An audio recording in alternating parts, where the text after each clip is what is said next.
Hello, Mr. James. How are you, sir? I'm good, doctor.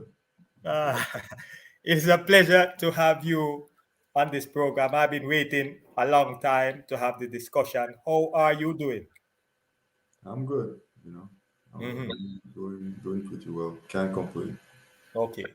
I want to take the time to say condolences for the passing of your mother. She was extremely close to you, and I pray that God will continue to give you the strength to keep on moving forward. I personally know what it is like because I lost my mother the same time you lost your mother. So my prayers are with you, and I know you're a fighter and a champion. So just continue to let her light and message live through you. Thank you very much. I appreciate that. It's a custom on this platform that before we actually go into the interview, our guests get a chance to shout out whomever they would like. Or you can promote anything you want to promote. It's over to you. Is there anyone you would like to acknowledge on the Yeah, show? just shout out to everybody at home in Grenada, everybody that is tuning in to viewing the show, and Mhm. just stay safe. Do what you need to do to get where you're going, and yeah, just I'm happy Okay, to share with everybody. okay. I appreciate that. Um, before I go into the interview, I should have said it to you. If there's any browser that you have open, you can minimize it or delete it because sometimes it interferes with the recording. So if there's any browser open, you can do that. If not, we just go straight into the Yeah. interview. I know a lot about you, but I know that a lot of people may not know a lot about you, Kirani. So for those who do not know you, could you tell us what country you are from and what is the name of the town that you grew up in? Yeah, so I'm from Grenada, which is a Caribbean country, which is more south of the Caribbean. And the hometown that I grew up in is called Guava, which is a French name for guava, which um, is a little bit of history. We were occupied by the French at one time, and they named my town because of the guava tree, so we called it Guava. Okay. So what was life like for you growing up in Grenada? Yeah, well, life was, it was simple. I came from a very simple or humble background beginnings. Didn't have much growing up, but you know, the town that I grew up in, it's predominantly like a fishing town. So, and I Mhm. grew up right, next close to the beach. So that was something that I saw every day. Fishermen going out and coming back, going out in the morning, coming back, in the evening. So that was something that I've always remembered. I've had good friends that live close by, friends that fish, friends that do all these things. So it was pretty simple. It was pretty, I would describe it as, how a normal person from Goa would grow up, the things that you see, the activities that you involve in. So yeah, but if I were to boil it down in one word, it would be just humble. Mm. I have a friend used to run for Jamaica, Michael Blackwood. His father was a fisherman, and he said that it's a lot of work. People might see fishermen out there and think it's an easy work, an easy task, but he said that it was one of the hardest thing that he had to endure in terms of work. I have a fun fact because it was said to me by an elder in the church, Sister Irva Badu. I don't know if you know her, but she said that when you were a young boy, that everywhere that you went, you were seen running, whether it was to the shop, to the school, or to church. Can you confirm for us the validity of that information? Maybe I was too young to remember the exact details, but I'm sure, yeah, there is some truth to that. I think as when you're young, just children, you tend to just run all over the place. Mhm. You tend to be a little bit, I don't want to say mischievous, but a little bit adventurous. So So yeah, I mean, I wouldn't be surprised if somebody that was something that they remember. Of me Mhm. was running all over the place. I remember I do remember though, like when we were children. I do remember have this very distinct memory that we used to do like a relay in our community, like in like the thing Guav itself. It has different little communities, right? And we would just do like a relay where we go around and we run around. So maybe something like that. I personally remember. But yeah, I mean, as a youth, Well, that's where you run everywhere. well, I can tell you when I was in middle school, because I was one of the fastest on the track team, they have me running, the teachers have me running all over the school to do this and to do that. Yeah, So it was additional training for me before actually track practice. right. Who and what event in your life, Kirani, would you say influenced you the most to run track and field? Well, I wouldn't say I would. Well, there's a lot of influences. First of all, I mean, I think there's personal ones. There's ones where you recognize opportunity. But I would say, I'm very grateful that we had a track club at home. Under Coach Albert Joseph at that time. And it was such a very structured program that it really helped kind of give you a sense of just being in this structured form. So when it comes to influences, I mean, there's many. I think, a big one is the opportunities that I knew that athletic would have provided for me in terms of traveling or seeing new places, furthering education, things like that. So yeah, but I mean, there's many influences. I mean, coaches, people that recognize my talent from a young age. For example, one of my primary school teachers, Sir Nigel Forrest, I think he was one of the first to recognize my talent, that just the raw talent. So I think there's so many influences. I think when you kind of add it up, I think it makes sense, and it's I wouldn't say there's like this one moment or this one thing that was like, okay, this is what I'm doing. But it's kind of multifaceted. So, Mhm. but when you accumulate it all, it kind of makes sense.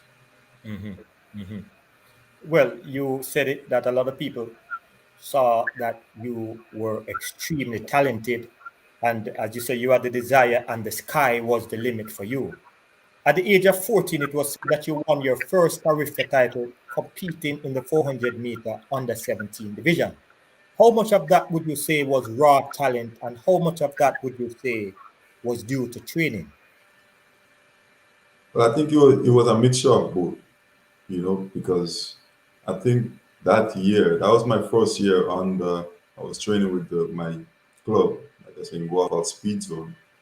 The head coach there was Albert Joseph. So like I said, he had a very structured program, a very almost like a professional like program with everything, planned out everything, you know, he had his calendar, everything. So, you know, but at the same time, even though it was a very structured, very, well put together program, you know, it was still my first full year in that program.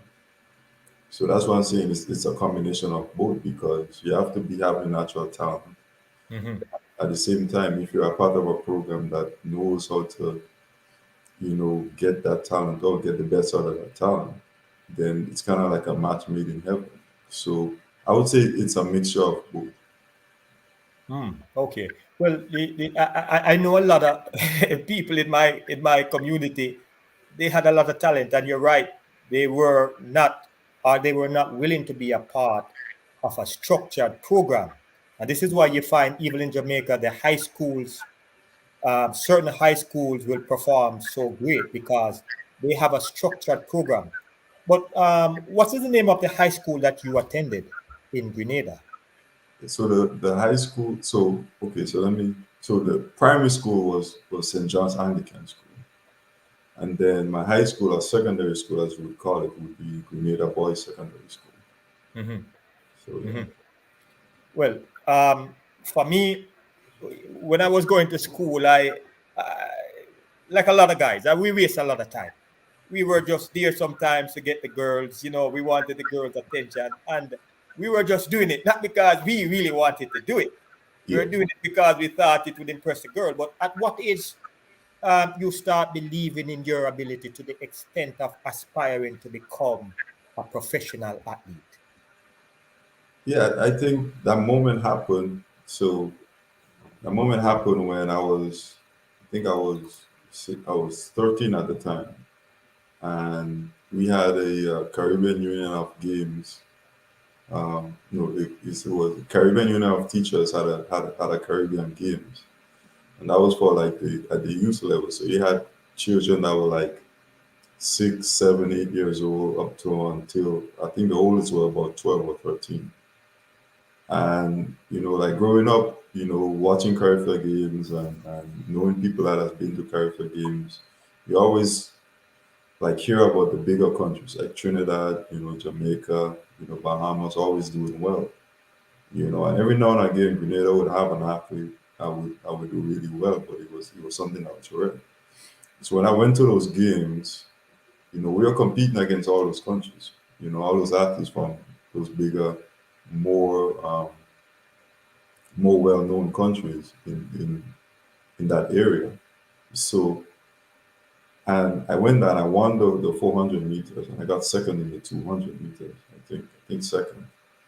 I think that just having that experience, just knowing that, with the talent that I had, with the talent that I have, competing against them and sometimes beating, those athletes from those countries, it kind of shows that, if I could start off at that level and do well, Mm-hmm. compete against all the athletes from the bigger countries that everyone was like, okay, they're always going to be on top. It just kind of gave me kind of the motivation and kind of the exposure to say, if I can compete against them and do well, Mm-hmm. then if I really take this thing seriously, then who knows what I could achieve. Mm-hmm. So I would say from that moment, um, that games I would say was really when I got the exposure that I needed to kind of be fully motivated and committed Mm-hmm. to athletics. Well, that is one of the crucible moments that we are always hoping that some people would get to where they see this as an opportunity and want the most out of it. In 2010, you won gold at the World Junior Championship in New Brunswick, Canada. I want to know this. What was your state of mind going into that championship? Were you dripping with confidence knowing that your training prepared you well? Or were you anxious nonetheless, knowing that you were among top class competition? I would say there was a level of confidence because in 2010, that was my first year at university. So I came off, the NCAA. I think I won the NCAA that year, and I think having, especially when it comes to like World Juniors and World Youth, the the great thing that happened to me was that I had two opportunities to do those games. So the first time I went, I was very young, and I got second. I think that was in, I want to say Poland. I think my first World Junior Games. So going in this one in 2010, I had the experience of being at a World Junior Games before, so I knew what that level was, what it was required to compete, and come out on top. Mhm, Like I say, having the experience of competing at the NCAA level that year, I think it just gave me a lot of not just confidence but a lot of experience. Maybe experience that a lot of athletes in that games didn't have or they were just about to get. So I think going in there was a level of confidence, but there was also a level of experience where I knew, okay, this is what it's going to take to win and to come out on top. mm. Well, and this is something that we hope that some of the younger guys can understand, that with experience come knowledge, and you should be able to use the knowledge to advance yourself, and that's exactly what you did. But I'm sure before you actually went to your school, because I'm curious, I always ask this question that you got scholarship opportunities from Baylor University, Florida State, Arizona State. Why University of Alabama? Yeah, I think it was a mixture of things. I think some of it was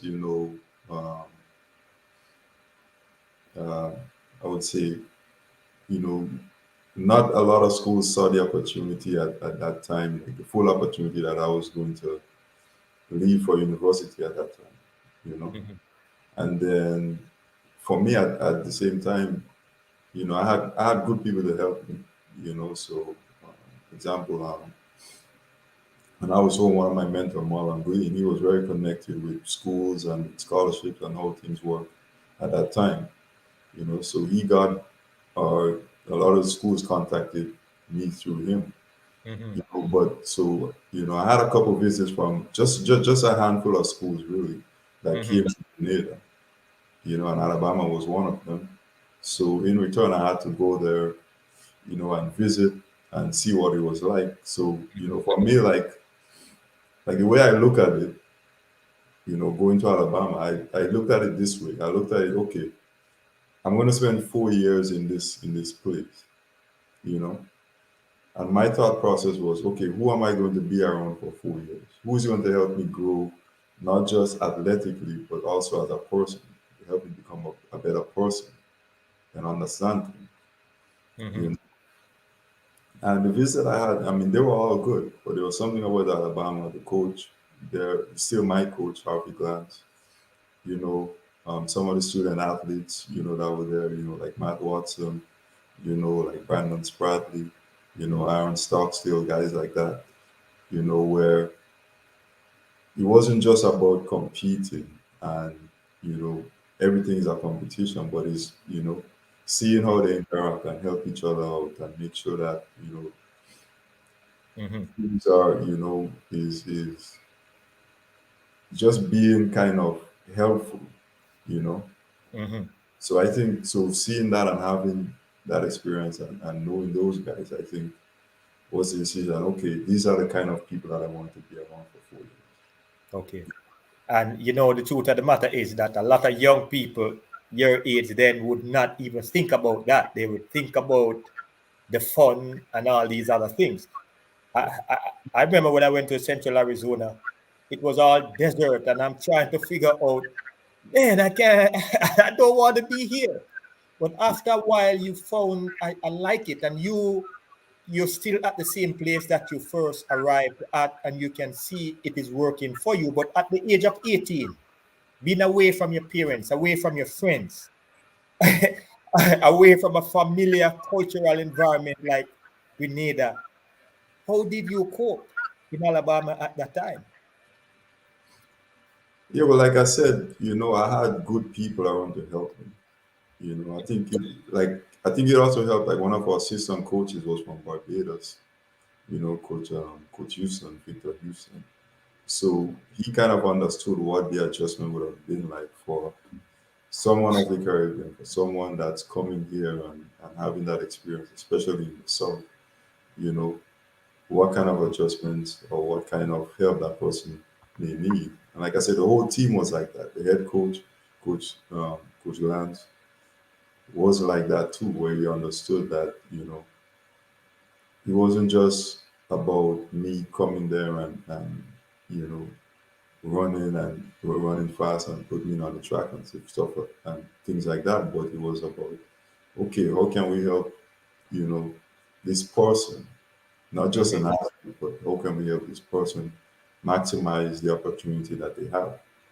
mhm. So the adjustment, I mean, there was a lot of adjustment, for example, the weather, it wasn't, the funny thing is when I moved to Alabama, I moved in January. So I moved in the winter season.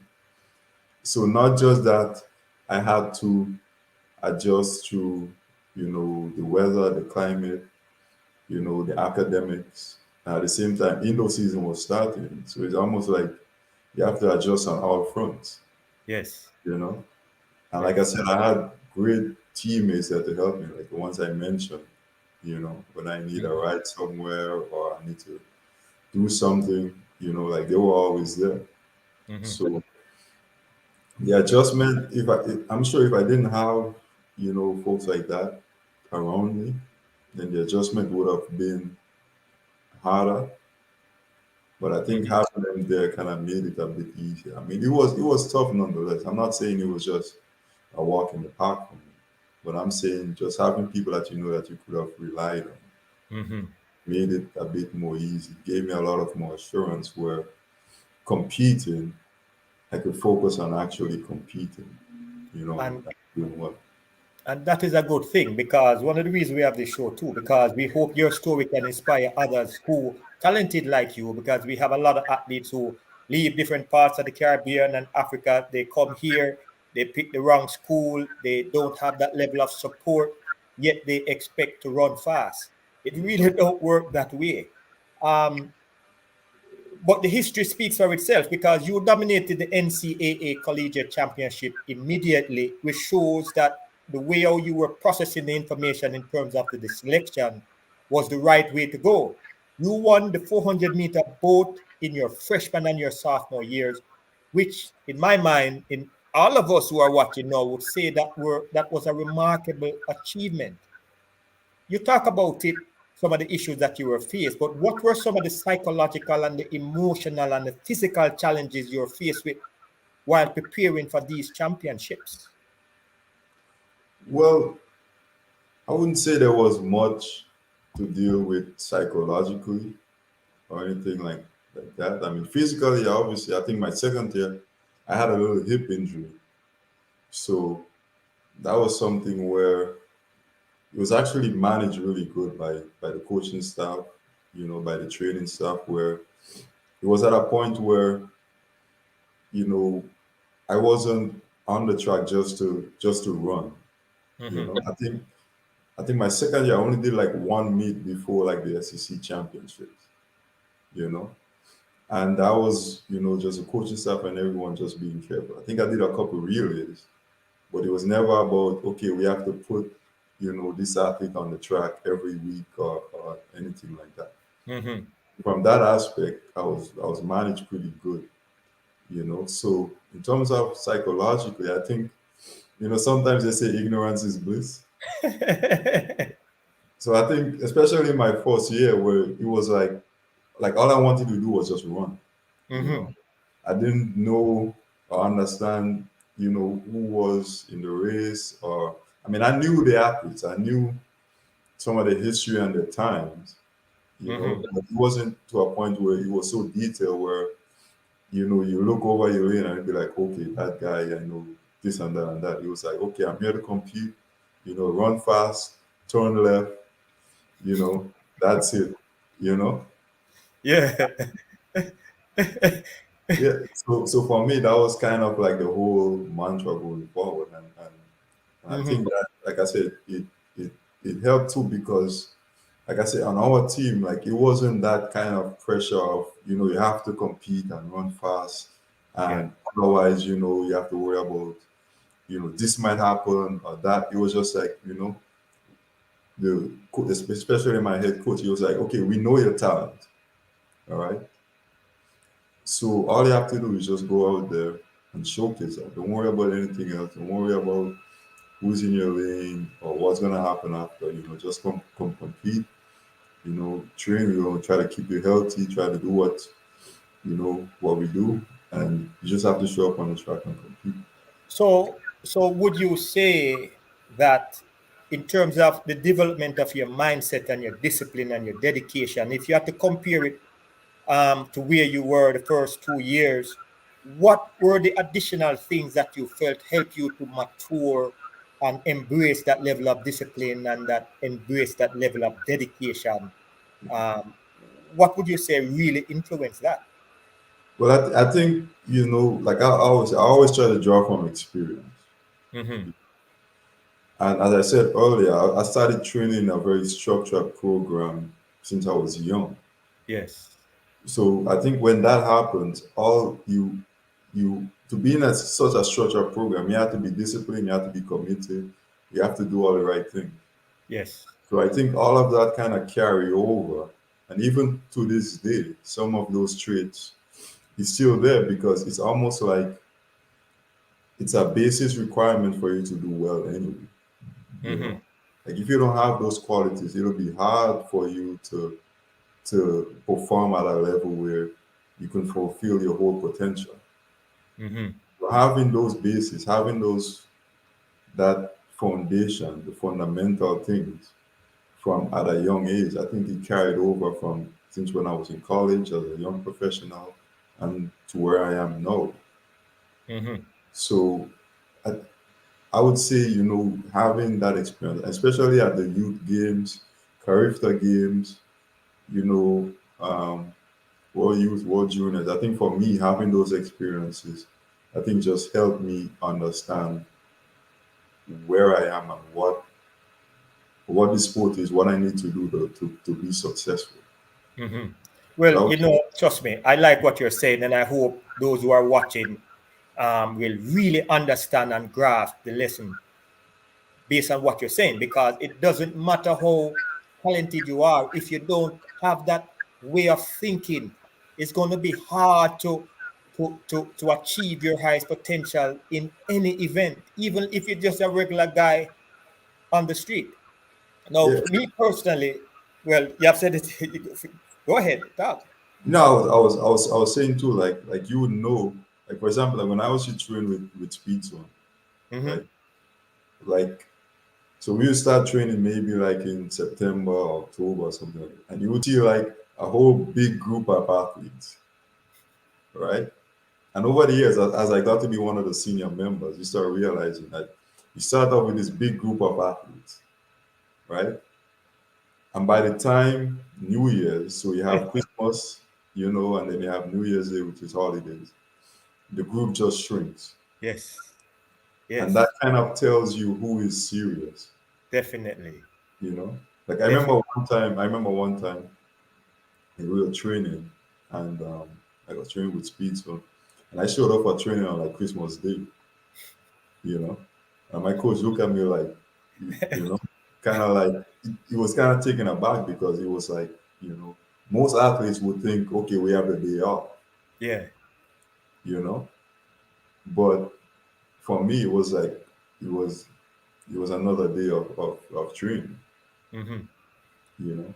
And You that day see, wasn't fun either because he was a hard worker. So maybe I reacted, you know. But I think it shows that kind of mentality that you would know those that are serious, yes, you know, when yes, they show up on days like that, when you see that, okay, that's somebody that's special, yeah. you know. Well, without a doubt, I personally think that um, you are special based on what you have done. I think you're more special based on even how you think. I think that greatness is infused in your blood, and you possess the spirit of a champion. When I look back at what you did, I look at it to say at the age of 19, you stepped up to the professional level. I want you to explain to us why so early and what was the thought process behind making that big decision, because I've seen it a trend now where a lot of people want to just go into the big league, but the way how you were processing it then tells me that you were looking at it from the right angle. Could you share with us your thought process behind that big decision? Yeah, I think the main process was that it was a very unique opportunity, and it was an opportunity that, you don't know if it would be there tomorrow or it would be there the, the, the same opportunity the next time. Mm-hmm. So, but it was always kind of my thought process of, okay, can I, do this as a professional, but also at the same time continue to go to school? Because that was one of my, biggest things of going to university was to further my education. So if I can just have that opportunity where I could kind of get best of both worlds. And Mm-hmm. you see, the thing is for me was a lot of the things stayed the same. So as I was still, you know, living in still going to live in Alabama. a lot of the things were still going to stay the same, Mm-hmm. where the transition wasn't as much. The only thing I really had to do was, you know, change apartments, because my roommates that were graduating and moving out. That's the only Yes. reason, So for a lot of athletes, they would have to like move states, and they would have to. It would be a whole new adjustment for them, Mm-hmm. And I think what helps too for me was that my coach, even though he was still going to live in Alabama at the time, he was retired from the university. Mm-hmm. His focus was pretty much fully on me, just one athlete. You know, uh, Makes sense.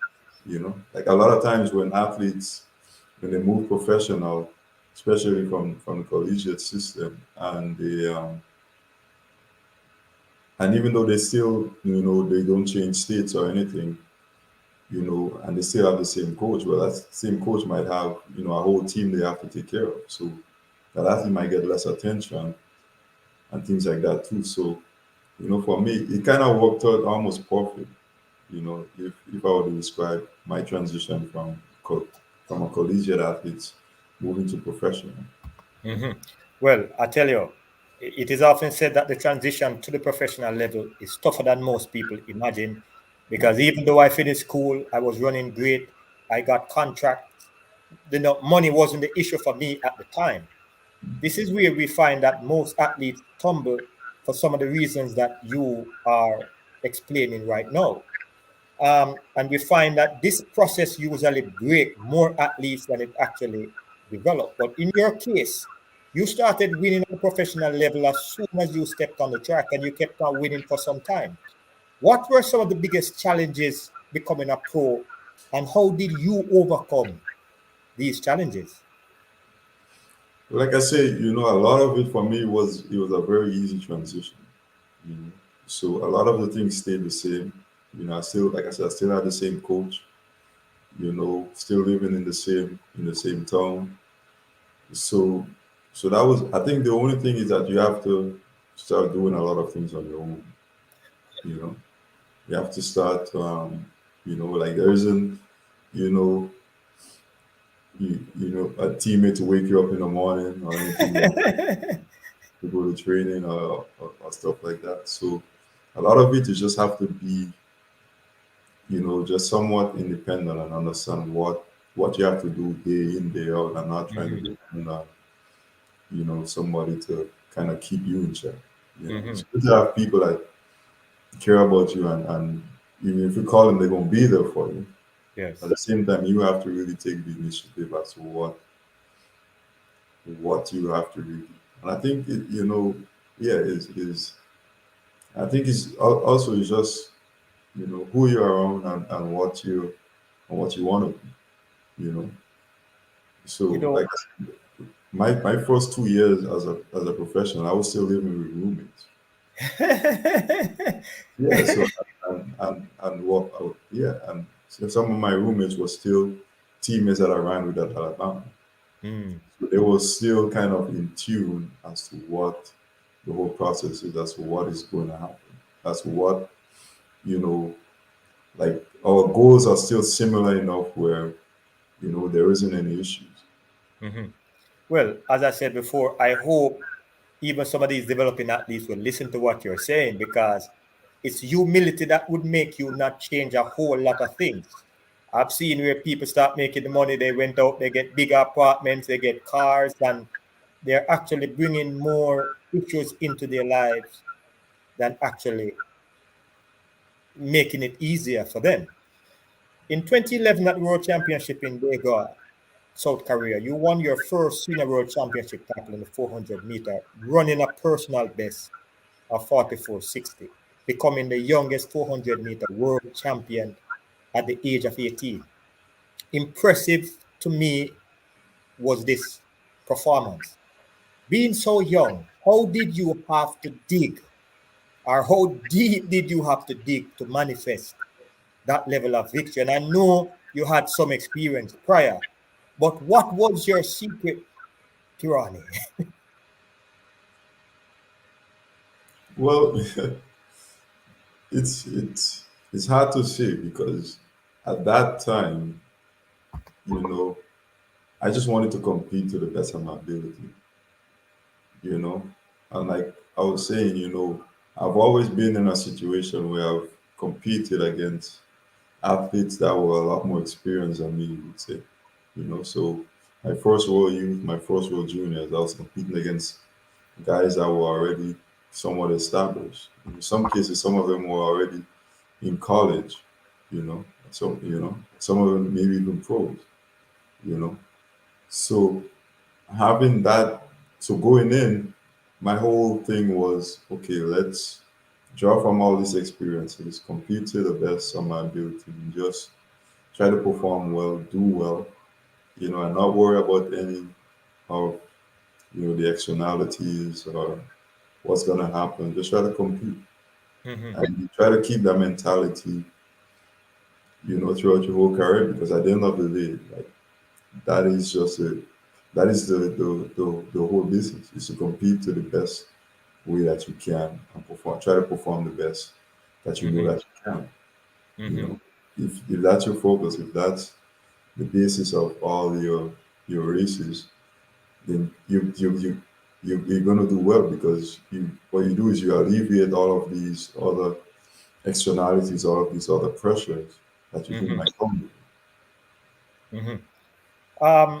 And trust me, I like what you're saying, and I really hope I'm going to repeat myself. I really hope those who are listening will understand that the making of a champion is never in your physical ability alone, but it is in the way how you think.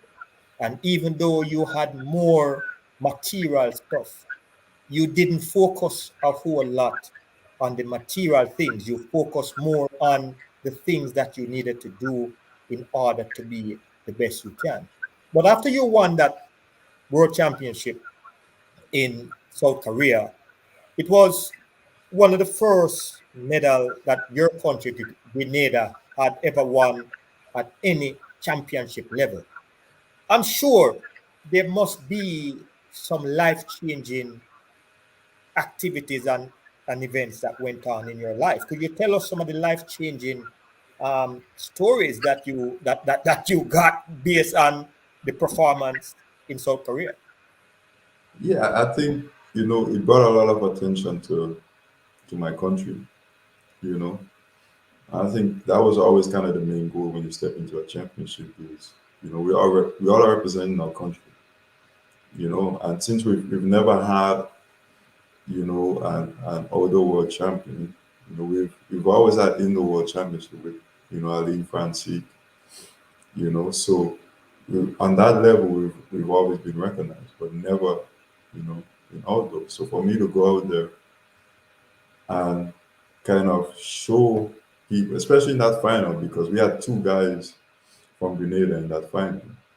I think that was kind of one of the most special moments for us as a country when you have, a country of just 100,000 people. It fit us in some football stadiums in the US, you know, to have two guys in an event in a final that year in 2011.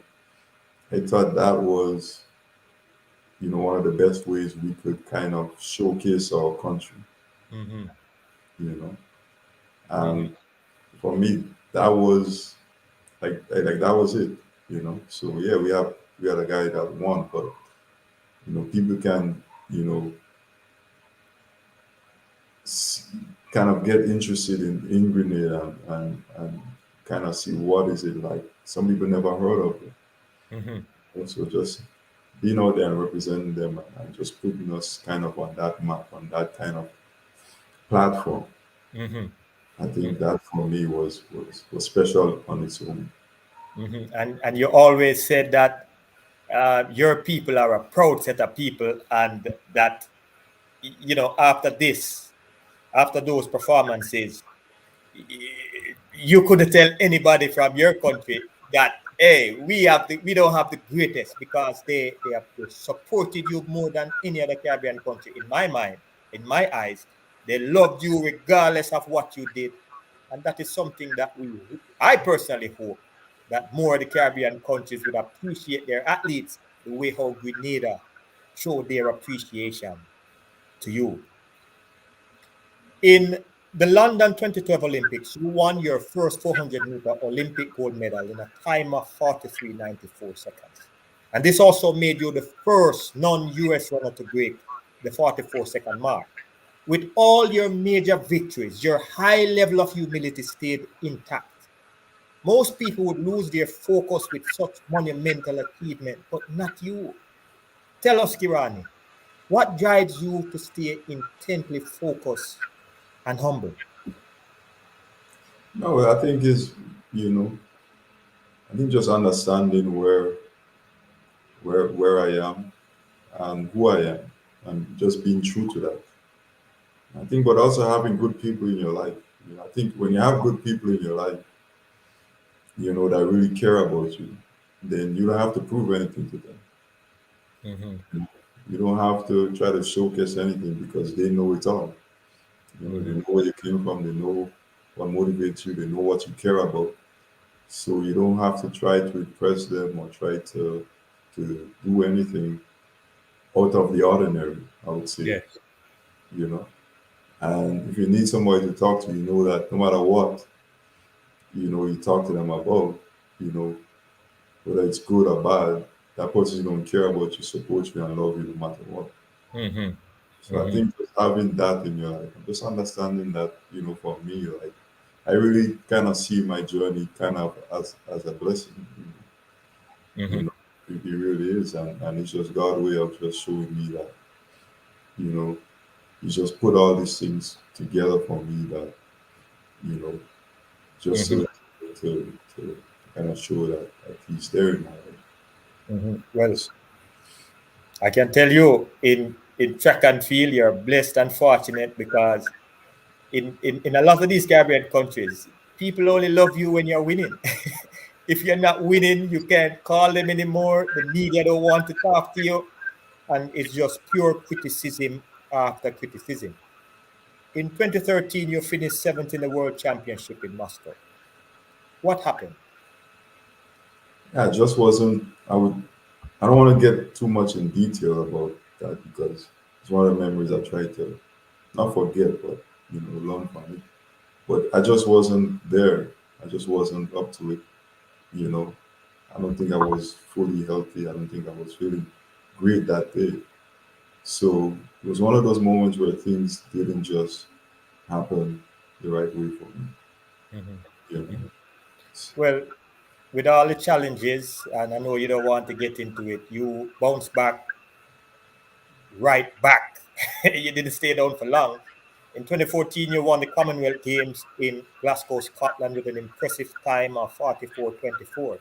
Take us through the process of preparing your mind and body for this 2014 win. Um, Factor in what happened in 2013 and bring us to the 2014 great performance. yeah. Well, going into 2014, you just for me, you just wanted to maintain a level of consistency that you know that people might think is not there. You know, I Mhm, think for me the whole basis, the whole point of the sport is consistency and longevity. I mean, at least for me, you know. So I wanted to in 2014. I wanted to go out there, even though I had a not so good year in 2013. I wanted to show people that I'm still there, still could be consistent, still could be competing at a very high level. And that was kind of the mindset. So going in, and it was kind of almost like a perfect year because it was a non-championship year. mhm, So even though the Commonwealth is pretty much a championship, it excludes certain countries, some certain very competitive countries out of it. So it was kind of like a perfect moment for me to go back and showcase my ability, showcase the hard work I've done that season, and just try to, show people that I'm still competitive, I'm still serious, I'm still doing my best, you mhm, know. And it was for representing my country.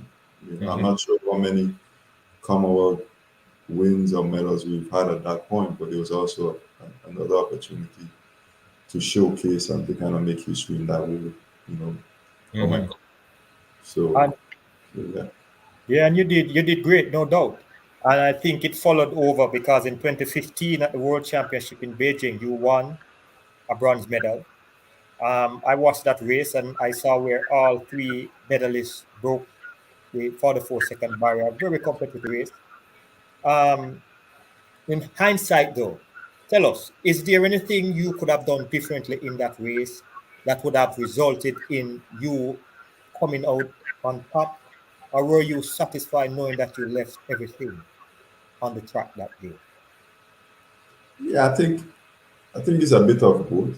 I think as athletes and maybe as even coaches, when you analyze races, especially races that you don't win or you don't get a time that you won, there's always something that you think you could improve on, you know?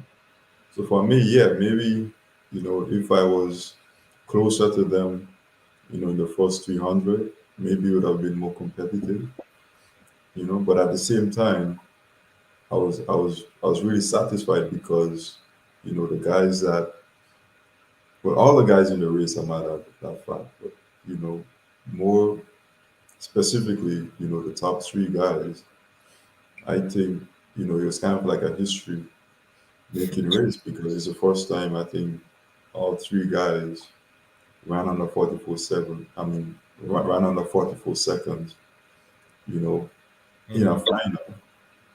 So just to be a part of that history, I think is special. So yeah, there are things that I would change, but at the same time, I would not change a moment for anything because the Mm-hmm. moment is what it is. So I thought it was one of the most special races that I've been in Mm-hmm. at a world championship. So Mm-hmm. so yeah, yeah. Were there things maybe I could have done better in that race? Absolutely. I think Mm-hmm. if you ask any athlete, any coach, they will tell you absolutely. But at the same time, I think the moment in itself, was special because the way I look at it, just to look at it on a macro level also, is that, when you look at our event or sport, I think that was one of the moments where it kind of increased the, the viewership of the event, Mm-hmm. increase the interest in the event, which ultimately increases the interest in the sport as a whole. Mm-hmm. So from a macro level, if having that kind of race generates a lot more interest in the sport, then we're all going to be winning in the long term. True. So true. So that's the way I kind of looked at it too. Hmm. And it did not end there because the next year was the Olympics, and the table kind of turned a little bit because you won the silver medal in the 400-meter in another extremely competitive clash where you ran 43.76 behind Wade van der Kerk, who won in a world record time. How special is that silver medal to you and why? I think it's extremely special. Like I said again, it was this race is always going to be a part of history. Not just a world record race, but you look at all those positions. It's the fastest ever to finish in that position. Even fourth place in 26 in that Mhm. Olympics was the fastest ever fourth place in our Olympics. So much less the top three guys. So yeah, like I said, when you look at those races, especially looking back, for me, it just that moment, once it generates interest in the event, in the sport, in athletics in my country, then I think we're all going to be winners in the long run. So Mhm. that's how you want to, have the sport going. Have that kind of competitiveness because all it's going to do is generate interest and make everyone better. Mhm. And that is so true. Um, in 2017, after competing at the Drake Relay, you did not feel yourself. That's what you said. You also said that, well, it said the history showed that you ran your slowest time in 10 years and you knew that something was wrong. In the 2017 season, what was wrong and how different did you feel? Yeah, well, I think the main thing was, my recovery after the race. Usually after you run a 400, you might sit down for a little while, but you know your body and when okay, you need to get moving and you go to cool down and everything. So when my recovery wasn't there, I was sitting, you know, back in the changing room for as long as I can remember, maybe even an hour, and I just couldn't get up.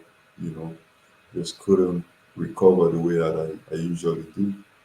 So, my coach came back there and we figured out, okay, something was not, that's not how I usually, you know, Mhm. go through things. So yeah, so when we got back, we did some tests, went to see a doctor, did some tests, did some blood work, and then, I think a couple of days or a week later, we found out that, that I wasn't healthy or I wasn't at a stage where I should be. So, so I think that was kind of the main thing was that I wasn't recovering as well as I should. And that kind of kickstart the whole investigation as a whole and what was really going on. Mhm. Well, for those listeners who don't understand, Graves' disease is one of those rare autoimmune disease of the thyroid. And as he said, it makes you really tired, you're exhausted. Um, I'm sure a lot of things were going through your mind when you found this, but what was it like trying to get back in competition and living with an illness of this magnitude? It must have taken a whole lot out of you. Yeah, well, the first, you know, period of it, it wasn't for me personally, it wasn't too bad because I understood the situation that I was in. So, I wasn't like, you know, very upset or anything because, these things happen. Sometimes things happen for whatever reason, you know, it does. So my whole mindset was, okay, what is the process of getting better? Mhm. What do I need to do? So we had a doctor, an endocrinologist who's a specialist in that area. We just followed his advice as to what we need to do to get back. And yeah, it was a process at first, but I think for me, the main thing was understanding what was going on and understanding that, yeah, like I may have to miss the rest of the season, but at the end of the day, I think your life is more important than any race you might put on. Mhm. Well, I salute the depth of your determination and your resilience. And I take my hat off to you based on what you have done and what you have come back from. At the 2020 Tokyo Olympics, you earned a bronze in the 400-meter final once again. I know you train hard at your event. However, with everything going on with you, this medal must be special to you. What was the mental preparation like for you going into 2020 games? Yeah, well, it was tough because the first instance you have to deal with the cancellation of the original year. Mm. So with everything going on, COVID and all that, it's almost like you have to readjust not just your whole schedule, but your whole mindset to almost wait another year, to compete. Mm. So going in, I knew that it was going to be probably one of the most competitive event at the games. We have so many guys at the same time running so well. I knew that it was going to be tough. But at the same time, I have to believe, my talent, my training, the whole process, and just try to focus on that. Mm-hmm. And I think for me, just kind of being back in that final, I think it just kind of gave me a sort of reassurance that you know I don't really have to. It's almost like I don't really have to prove anything to anybody. As long as I go out, compete, and try to do my best, then for the people that genuinely care about me, that would be enough. Mm-hmm. So going in, I just try to have that kind of mindset, where, yeah, just I'm back, at the game, I'm back in the finals, just try to do my best. Mm-hmm. At the same time, as a competitor, you really want to, Do your best. yeah, exactly, from that aspect, you know. Mm-hmm. So it's almost, a strange balance where you're like, okay, I know what I have to do, I know how much I want to compete and to, whether it's be back on the podium or to get a medal or to, Mm-hmm. I think, but I'd say that balancing and understanding that, these 8, 9 guys in this race, they're also talented. Mm-hmm. They're not just going to say, okay, this is Kirani, he's been through a lot. Let's let him get this one. It's never going to be like that. Mm-hmm. So understanding that reality that he was going to be competitive, he was going to be Mm-hmm. saying and kind of balancing that and saying that, there is at the same time saying, there isn't really anything to prove, but to just try to do your best. Well, you are a champion without a doubt. You have displayed the talent. You have displayed the personality. You didn't quit. You kept on pushing on through. A lot of people couldn't come back from this grave disease situation. It's a major thing. If people understand when you talk about energy and your energy not being there. So in my mind, and I'm sure those who are listening, they will go back and look at things and see that you are indeed a true champion. I also want to say, Mr. James, congratulations are in order on your most recent award, as you are now one of the youngest persons to have received the Commander of the Order of the British Empire. You have represented your country well. You have won many awards in your life. How do you feel about this particular award? Yeah, I think for me it's an honor.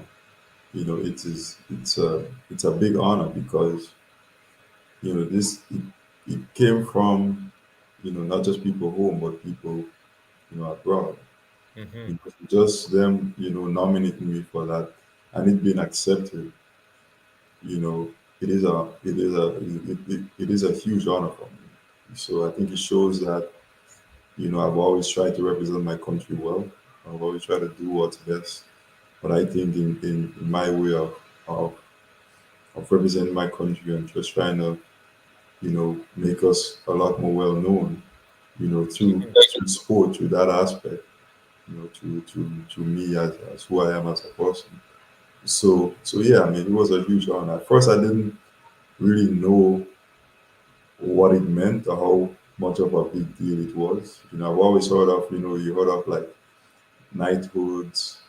I think I've heard of like MBEs, but I didn't know of the ones in between. So when I kind of looked it up, I understand. Okay, this is a pretty big deal. So yeah. So for me, it's just a huge honor. I'm just happy that I had that bestowed upon me Mm-hmm. for representing my country in that way. Mm-hmm. Mm-hmm. Before anything else, I must read your quote after you receive the CBE award. You said, all of this is an honor. We all have a part to play as Grenadian citizens in terms of portraying our country in a positive light and showing people what we have to offer. Big words, very inspirational. I wish we had more champions with your humility and character. You are special in every way, Kirani James. Before we go, is there anything else that you would like to share with the younger generation of upcoming talent? Yeah, Anything you want to share? yeah, absolutely.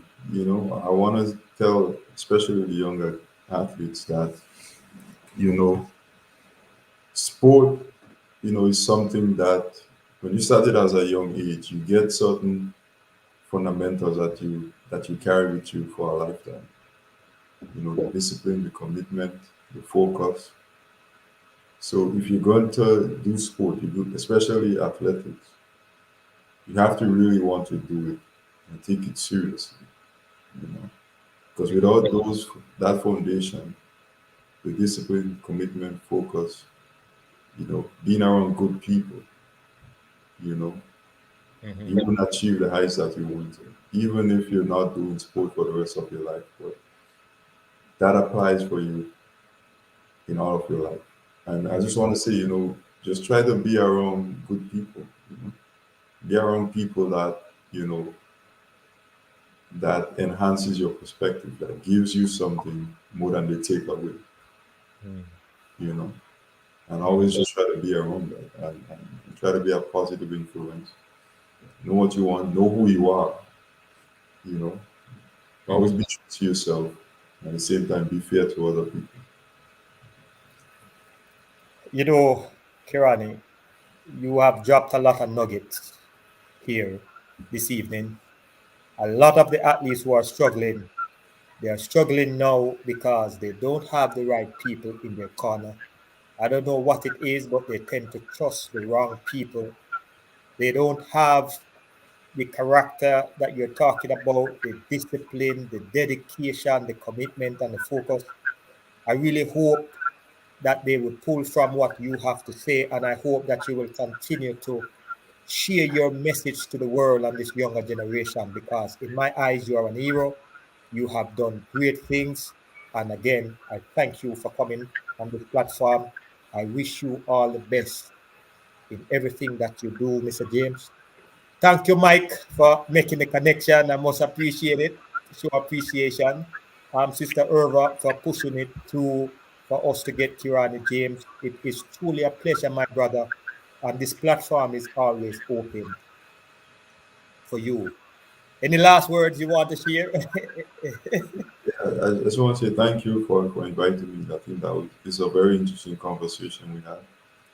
Thank you to everybody that tuned in and are supporting the program, supporting me, supporting Grenada, the Caribbean. So yeah, I just want to say tell you guys thank you, and yeah, I'll always try my best to represent everyone. You know, in the way I see that can make you proud. Thank you very much, my brother. And I look forward to having more discussion with you. God bless you all.